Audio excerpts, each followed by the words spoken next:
An England game for you at the Riverside against Germany. That's a pretty big deal, isn't it?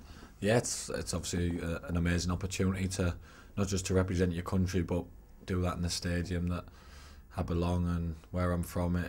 It's amazing. Yeah, it'll be a bit surreal if I get the opportunity to play.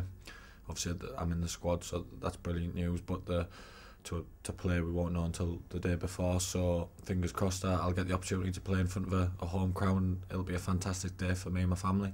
You've been in the squad for a while now. Is it just as special to get the text or the phone call every time as it was the first time? Yeah, if you ask the man who texts me, I reply to him, get in every time. Because I don't think it's something you could ever get sick of. Representing your country is the biggest honour and achievement you could have. It makes me and I know my family and friends immensely proud, and that's all you want to do in life, to make your family and friends proud of you, and to do that is a fantastic honour, as I say. I'm desperate to play in that game because it'll mean so much, and I'll feel as though, you know, it's really meant to be, and it'll be such an honour. It's hard to sum up in words, really. It'll be an immensely proud moment for me and all my family. They'll be there in the numbers to watch, and fingers crossed I get the nod. And Gareth Southgate, obviously, again, a man you grew up watching on and off the pitch, in charge. Now, I spoke to him at your old school a couple of months back, and he was waxing lyrical about you. Is he somebody you've enjoyed playing for? Yeah, I obviously had a lot of admiration for him as a player and as a man.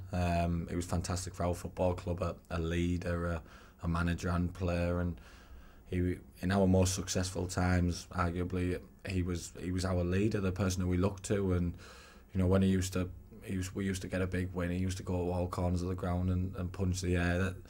That used to send shivers down my spine, and I wanted to be him. So to play for him it's a bit of a dream come true, because I've always looked up to him. So to see him there and to be playing for him, and I think I'm doing a good job for him, it is really nice for me, and it's someone who I can look up to and learn off. And of course, he played for England for the full side. I'm sure you'd like to follow in those footsteps. Yeah, obviously every kid in this country, when he's growing up, pretends on the playground and dreams of playing for England. That's everyone's dream, but it's a long way off at the minute. Just got to try and do my best for the 21s in the upcoming games, and more importantly, my bread and butter, which is for Middlesbrough, and get us out this league. And somebody you've played alongside at various points, but over the last couple of games, you've been right there with him, is Jonathan Woodgate, who again has international experience and, you know, Champions League experience. Does he ever have a word with you before you go to an England camp about what to do or what to expect from a certain opponent? I'm lucky, to be honest, to share a good relationship with him.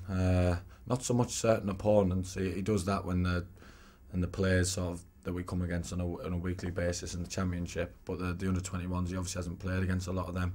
But he's always full of advice and help whenever I need it. The first time I got called up to England, he rang me the day before the first session, said congrats. He said, but make sure you're yourself, make sure you're barking at people, shouting at people as you would do here in the first session. And I took that with me, and I did that, and I think that's what Gareth liked, is that I was some complete unknown quantity. Some stranger turned up and I was barking like I'd been the captain all the way through the tournament. It's a good job it took me in the right manner, actually, because I only want to do that to help people and to help myself as well. So it's brilliant to learn from, to have him there to advise me and help me, and I can't thank him enough for that.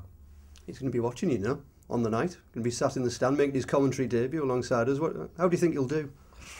I'm more worried about the grief he's going to give me, to be honest. No, he'll do well. He takes all that in his strides. Obviously, he's been at the top, so he's had a lot of cameras in his face, a lot of publicity around him, and he'll be good at all that stuff.